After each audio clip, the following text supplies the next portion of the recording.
Good morning, everybody. Welcome to Planet FPL, the world where everything revolves around Fantasy Premier League. James shaking his head because this is probably not going to go out in the morning. No, but I want people to know the graft we're putting in by getting up early to record our pods. For those on the first of 5 recordings for us today, but that's another story. For those on the other side of the world, good morning. Yeah, depending on who, what, why, where, when you are, it's morning for us, bright and early, James. And today, as part of EFL week, talking about the monies again, the monies. We do love a money conversation, don't we? Yeah. We can't help it. Well, football's so heavily dominated by it in so many ways. And today we're talking about parachute payments. Isn't that such an awful thing to say? Yeah, man. Football is so dominated by money, but unfortunately it's the fucking harsh reality, I'm afraid. It is. And parachute payments is the topic of today's conversation, discussion, and what have you. It's been it's becoming more and more of a thing in the last kind of 18 months. I think with everything that happened with COVID and revenues getting messed around for a lot of clubs, and then the likes of Rick Parry saying, scrap them, get rid of them, and more people thinking, get rid of them. And then you see a situation last year where 2 out of the 3 clubs that went down came straight back up. Quite often clubs that go down do come back up, if not within 1 year, kind of 2 years or 3 years. And so people are like, well, it's a bit unfair, really, isn't it? I mean, Rick Parry calls them evil. Yeah, he's running the EFL, right? So it kind of gives you an indication of where you're at.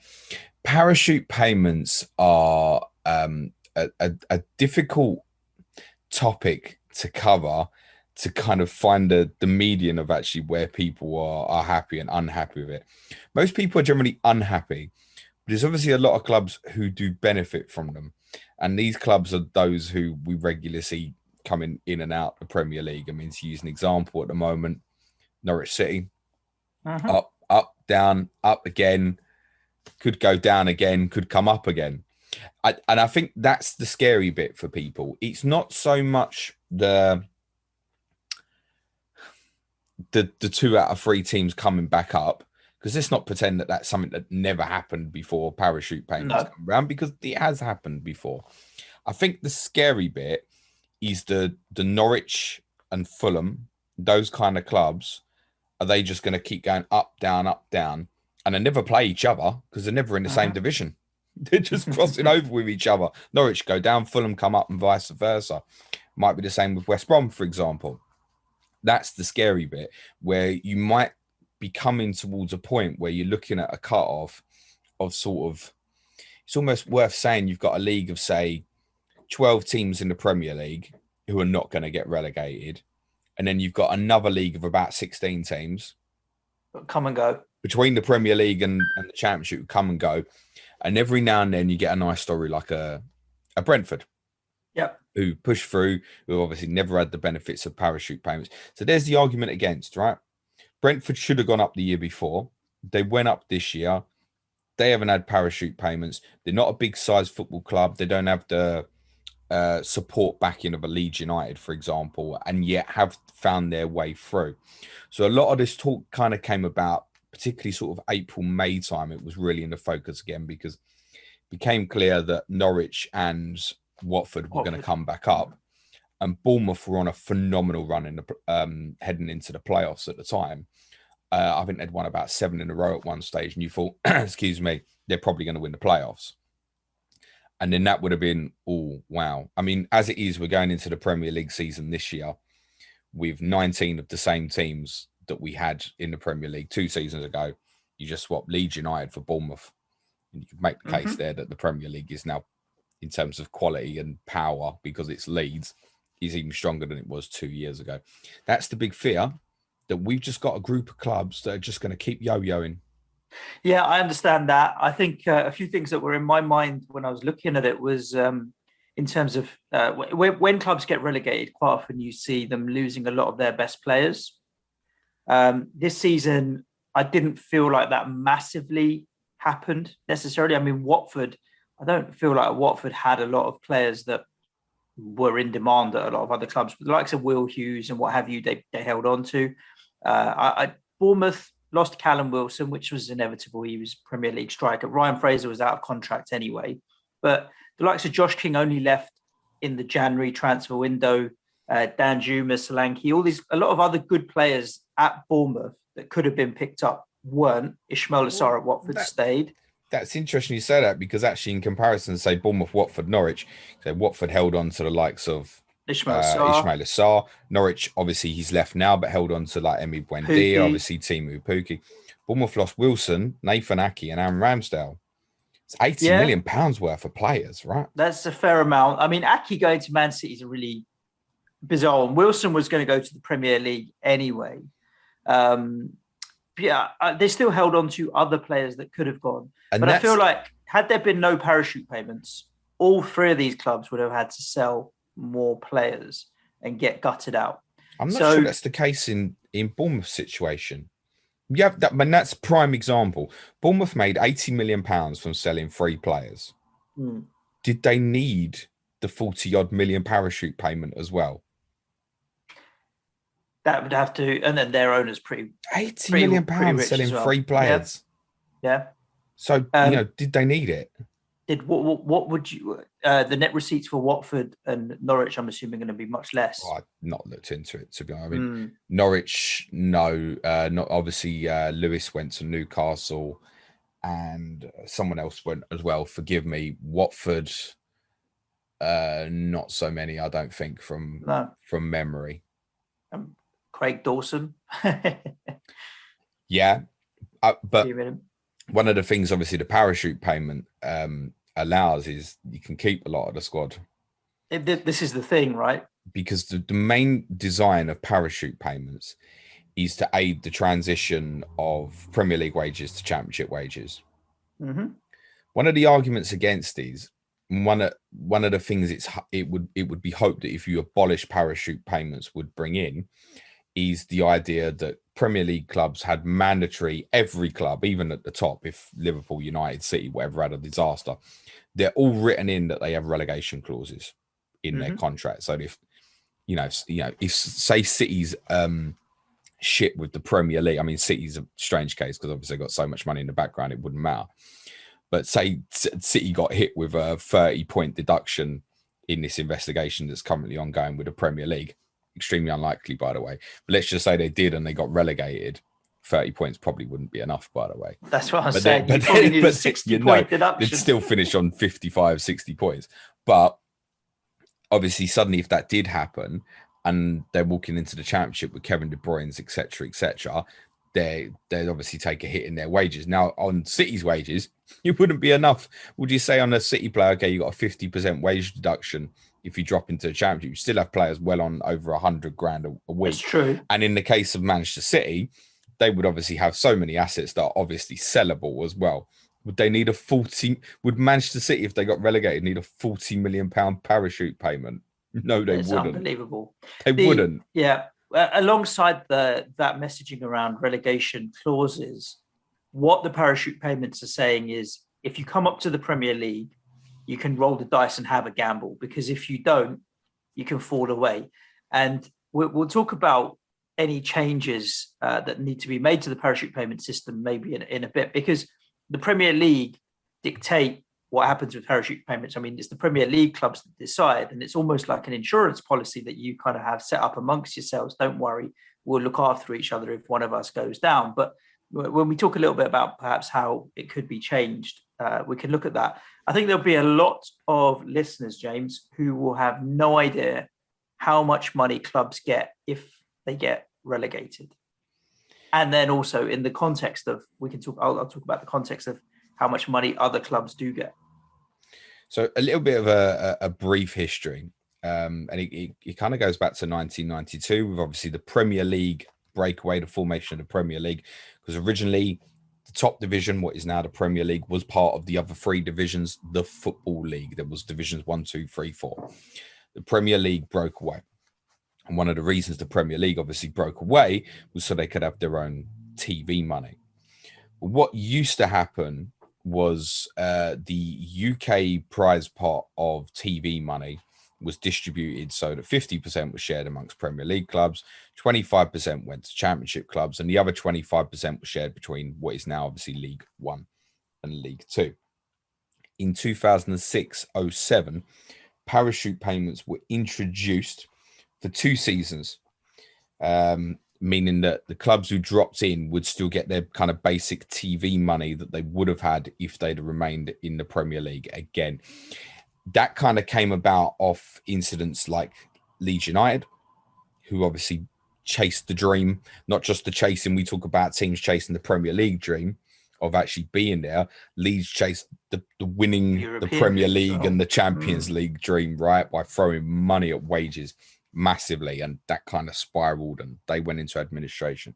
So that was a very highlighted case. The others who were near misses, where this got introduced to make sure that there wasn't a case where a Leeds United would fall away. Now, a few years after this obviously got introduced, we went through a similar thing with Portsmouth, who were deducted X amount of points while they were still in the Premier League, actually went into administration while still a Premier League football club, and obviously then fell down the divisions trying to make their way back. Now the way it works is if you spent more than 1 season in the Premier League when you've been relegated, you get 3 payments.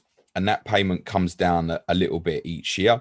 If you've only been in the Premier League for 1 season, so in the case of Fulham, who were up for 1 year and have gone back down, you'd only get 2 years worth of payments.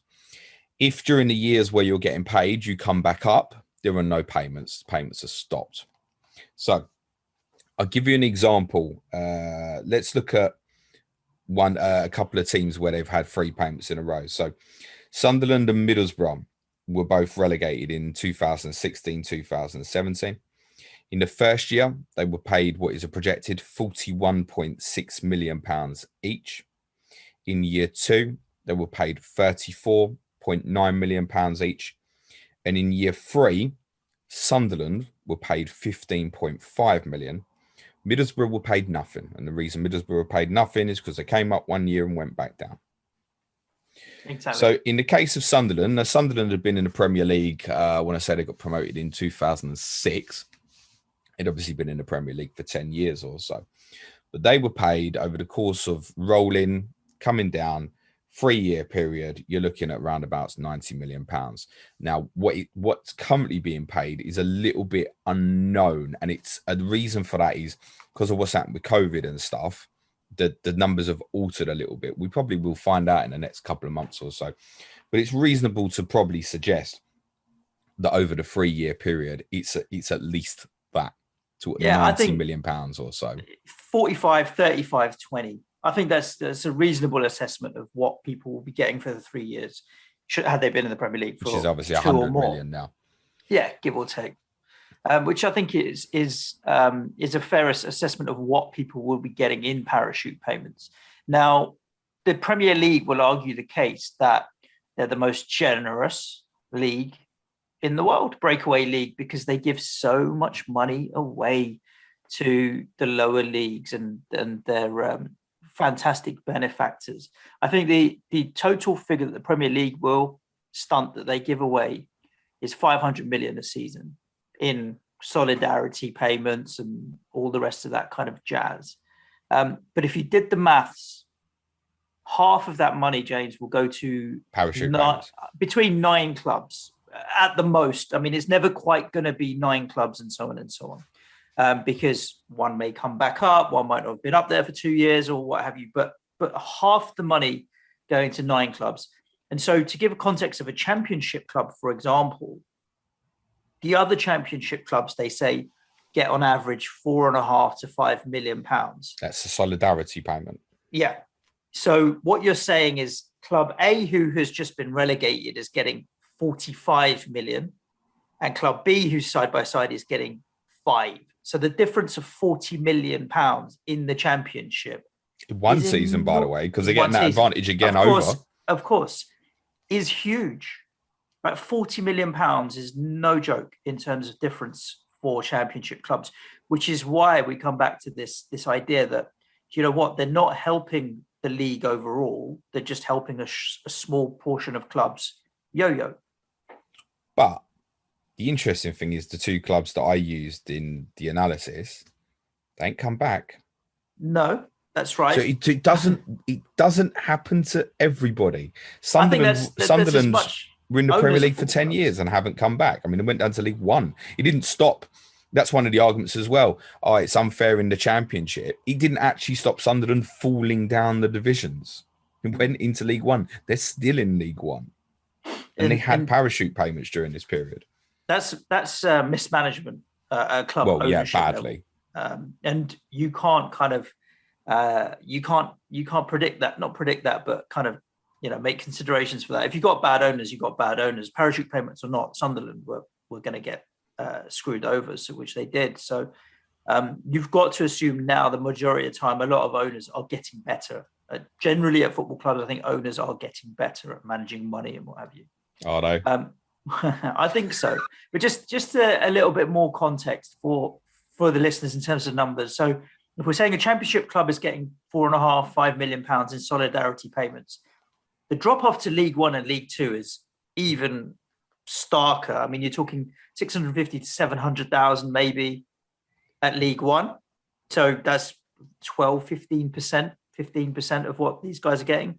And then not even 1 week of Harry Kane's wages for a League Two club. Subject to who he's playing for. Couple hundred thousand.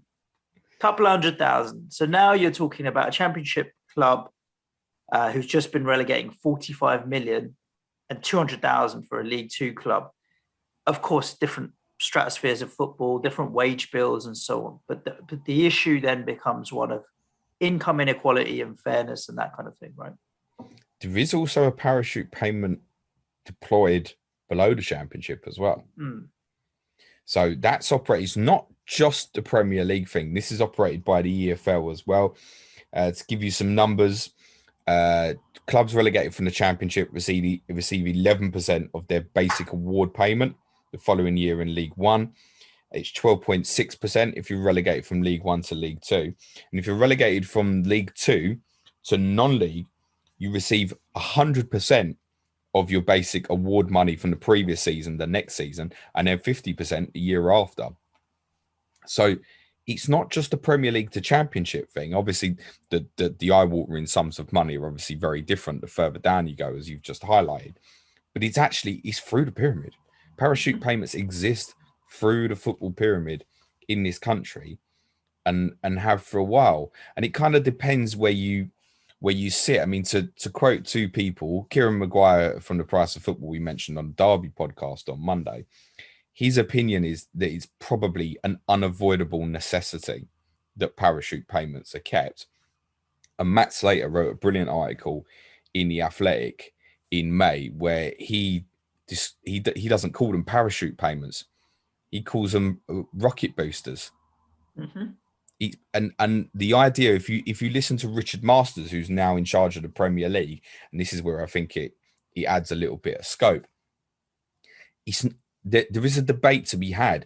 It's not parachute payments are not actually about helping teams now survive in the Championship. It's about helping the competitiveness of the Premier League when they get there, and that's for whether you've had the payments or not. So in the case of Brentford, who haven't spent lavishly yet, but there's over a month of the transfer window to go, the idea behind it is you're going to get £100 million basically just simply by being in the Premier League, even if you finish 20th. You can come up and you can have a stab at paying people higher wages, higher transfer fees, higher signing on fees, because in the worst case scenario, you got that £40 insurance to cover you a little bit next season. I get that. And that's dangerous.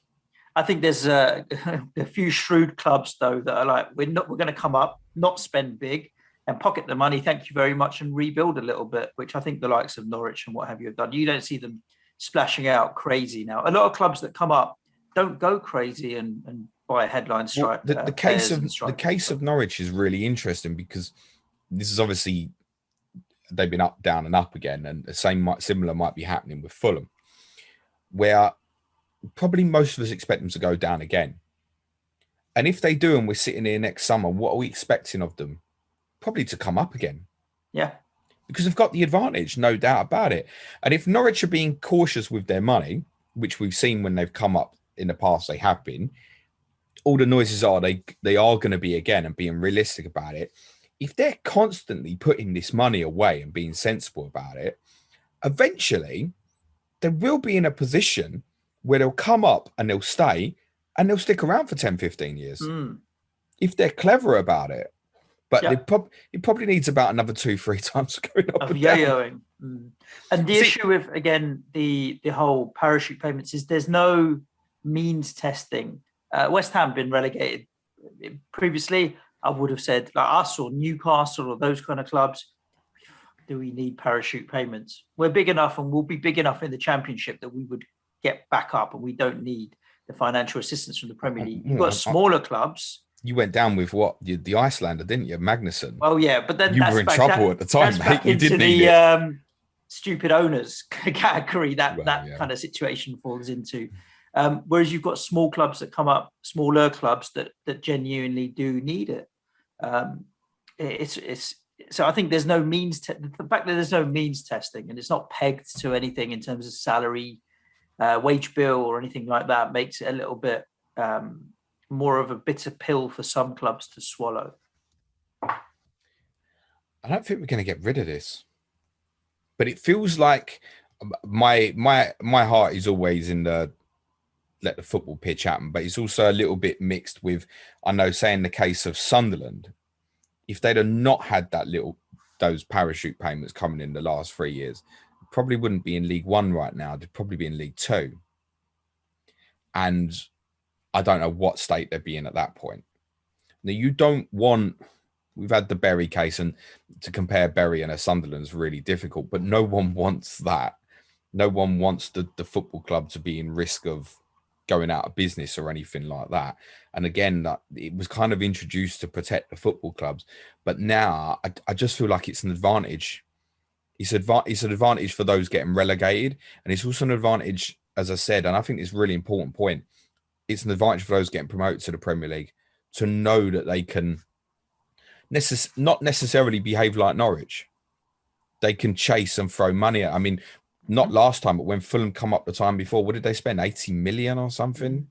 And to be fair, Aston Villa last year, they bought a number of players. They maybe didn't go and buy. They had a lot of loans last year. The last 12 months is really difficult to look at like sensibly because of COVID and stuff from a financial perspective and how people behaved. And that's also why we shouldn't read too much into last year, specifically Norwich, Watford, Bournemouth, because those competing in the Championship was really tough last year as right. There was a lot of just, okay, we need to get through this as a priority. So I don't think we can read too much into the last 12 months or so.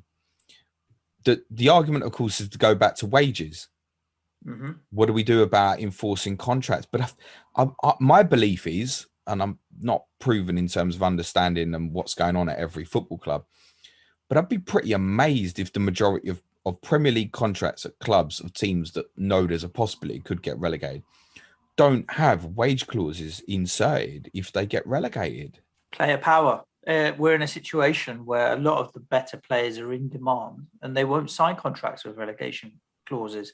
Some will, some won't, but I think you'd be surprised. A lot of players will say, "No, I'm not signing that if you're going to put that clause in," and that is an issue. Didn't you have Jared Bowen joined you? I feel like this is correct. This is one where he didn't want to sign that, did he? Correct. And in the end, you kind of think, "Oh well, sod it. If you want the player, we'll just have to take a risk on it." And he's probably not on ridiculous wages. He's probably on a good salary, but maybe if he's on more than 50,000 a week, I'd be surprised. Do you think, so there's a good case example. Do you think, going back to when West Ham bought Jared Bowen from Hull? We bought a whole football club. I'm going to get in trouble with, but you probably could. When you bought Jared Bowen, do you think that transfer would have gone through if parachute payments didn't exist? Because obviously at the time, you were in a relegation fight, mate. Probably. You think you still would have done it? Probably, because it wasn't a lot of money. Is this back to stupid owners? A little bit, but I think look, we needed to get some bodies in for sure to try and stave off relegation. And I think at his price, they would have taken the gamble that, you know what, it's not too much money. if we need to offload him again, we probably get our money back for what we have paid for him. So we'd take a gamble. Had he been £10 million more, if we were talking 30, not 20s, let's say, I think then we would have thought twice and it wouldn't have happened. Reported salary, I just did a Google, and it doesn't mean it's 100% accurate, but it probably gives a reasonable estimate. 60 grand a week. Okay, too far off. See, I don't think in that case, you're not buying that player, mate. 60,000 a week, 3 million a year. So it's back to the competitiveness of the Premier League again. You bought the player while he was in the Premier League, not while you were pushing for promotion. True. So are parachute payments about making the Premier League stronger or helping teams? Because that's the way I think it's leaning now. It's about making the Premier League stronger. And you can understand why the Premier League would want to protect that. One of the things that would need to happen for Premier League, for the parachute payments to change, is 14 out of the 20 Premier League clubs would have to vote for a change in the system. Why would you? If you're a West Ham, Palace, Newcastle, I'd chuck anyone who is not in that top 12 that's going to be safe year in, year out. We might be edging towards that now, but anyone below that, your Burnleys of the world and what have you, why would you want to change to a system that's going to affect you like that? You're never going to get 14 votes. Correct. To change it. And that's you're never going to get it. And that's why the only way you'd actually change this is by the Premier League implementing a change in terms of perhaps the amount of money that's given, i.e. they massively reduce it, which that's a Premier League power, I believe. But in terms of actually abolishing... From a PR point of view, Premier League... It's not going to go well. It isn't going to go well at all. I mean, the payments are only likely to go up rather than down. But that's it. People say, you have to get rid of parachute payments. It's the Premier League clubs. And actually, the irony of this is not the big six, the other 14, the ones that would actually possibly, and it's not all 14, but you're right, 7 of them or so, are never going to pass it off where you're going to get to 14 Premier League clubs who say, abolish parachute payments, because they themselves would like the safety net of the £40 million should they get relegated. There are more clubs that can get relegated than win the Premier League. That's the reality. That unfortunately is modern football of what we're living in. So unless the Premier League clubs all got together and it was part of football reforms or something to actually make it happen. And I know particularly in the lower levels, there's a lot of clubs. I one of our patrons, Dave Brain, who shouted me out about Bristol Rovers podcast that I listened to last night. It's a coalition of kind of about 10, 12 clubs, small clubs generally, who have kind of banded together and they're kind of trying to be a part of the talks about reforming football and how money is evenly distributed and stuff. But it's still the top end that's going to decide. Ironically, go back to Project Big Picture, and just about the only good thing that was in that manifesto was about how the Big Six wanted to distribute money to the lower leagues. I think it was 25% of some sort of income or something, which I think is what some of these clubs in this were banded together. I forget what it's called now, but that's kind of the sort of sum they're looking at. And so it was actually the Big Six that was saying we look after it. The one thing to remember, as we always pointed out at the time when Project Big Picture came round, was these fuckers can change the rules. They can immediately and say, oh no, actually we're not doing that anymore. And it would just be them that decided. Yeah, I think the thing with that is I'd always be fearful that the Big Six would want to sign their own TV deals and break away and have their own TV rights deals on their matches. I wouldn't surprise me if that eventually happened. Well, one of their annoyances, and again to come back in terms of, because TV money does affect what's happening with parachute payments and stuff. Obviously, 50%, 50% is evenly distributed amongst all Premier League clubs, mainly the overseas money. And then there's proportion on where you finish in the league, which you still get a ridiculous amount if you finish 20th, right? And then it's shared. The UK TV money, you get the more you're shown on Sky BT, then the more you make. But there's not a huge amount in it between first and 20th. And obviously, of course, the bigger clubs in the Premier League absolutely detest that, don't they? Because Manchester United don't think the value of the overseas contract's got anything to do with Brentford, right? No. And from their point of view, when you actually break it down and be cold about it, they're right.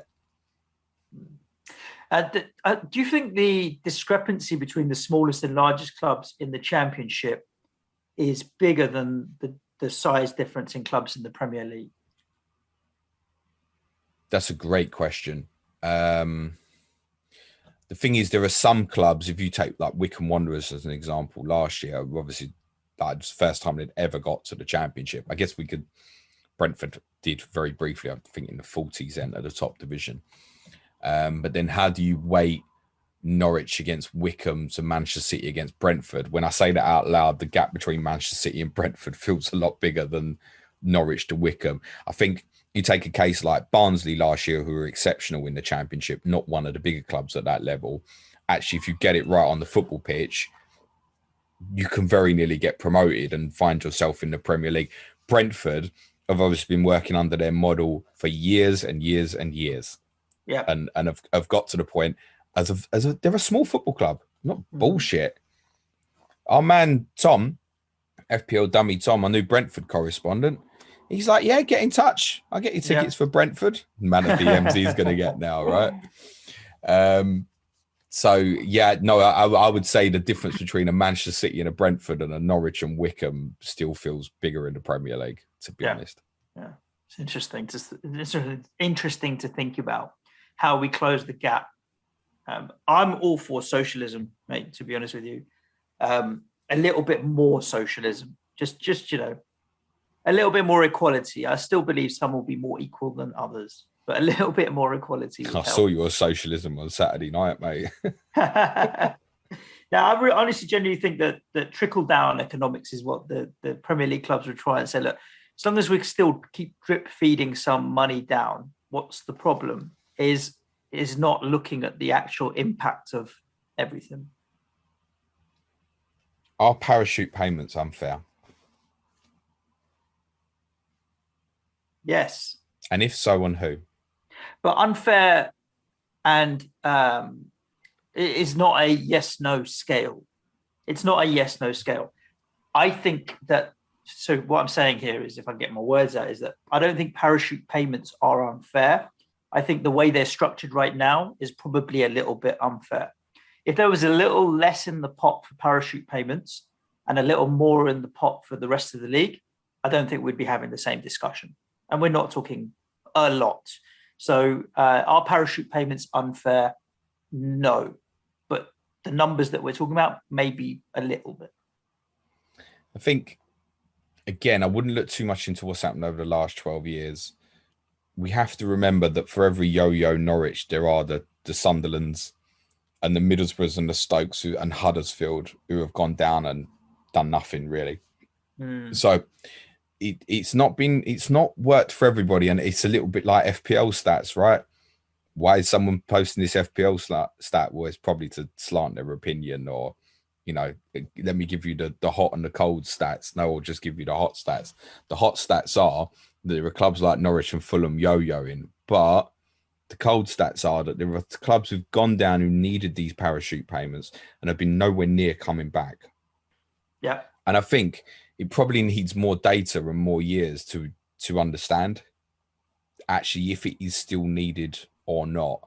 I think Kieran Maguire's point is right, that, and he's the financial expert, right now it's probably something that's necessary. The current circumstances, it does feel unfair for those competing against it. These clubs who drop into the Championship essentially starting on a 40 million. Well, in fact, it's not even a 40 million. You could argue 140 million head start over the competition because the money they've made in the Premier League, if you're Norwich and you've not pissed it up the wall and then come down and get another 40 million, you've got such an advantage over everybody else. And that's what annoys everybody. And I get that. Correct. Well, there we go. There's a rundown of parachute payments. I'm sure plenty of our listeners who are fans of clubs in the EFL who have experienced parachute payments, who haven't experienced parachute payments, all have an opinion. Do head over to Twitter where you'll find the tweet publishing the pod at Planet FPL Pod and jump in with your comments there, or also in the YouTube video comments. We welcome them all. Make sure you're staying subscribed as well, wherever you're listening to the pod. And we'll be back tomorrow. What we got tomorrow, James? Clash of Correspondents. Neil Grover, Gemma and Harrison Eno have already recorded it. I think you'll love it. Friday, we got to focus on Gaffer Championship. It's well over an hour with Jamie Roberts and Angus McPhail from the EFL Fantasy Podcast. Angus's knowledge blew my mind. Nice. Got to meet Angus the other day. Honestly. Really? Phenomenal knowledge on the lower leagues. Like, I'd asked him shit about Coventry and he was off. I was like, wow. Incredible knowledge of the lower leagues. And Jamie's good there. He's there for the banter, right? Good lad as well. I think you'll enjoy that, introducing those guys to you on Friday. Really good pod. On Patreon, we released the pod on Wimbledon MK Dons, which I think we really enjoyed doing yesterday. We've got to look back on 90s playoff finals in the championship today. Quiz on EFL stadiums tomorrow. We've got a bit of a SPL Scottish fantasy preview on Friday, which Suj is really looking forward to. Nice. Just the Rangers and Celtic. Job done. You don't think I'm going to spend 20 minutes talking about Ross County, do you? We shall see. Stay safe, everybody. Ciao for now. Thanks, everyone. Be nice to each other. Cue music, please, man, child.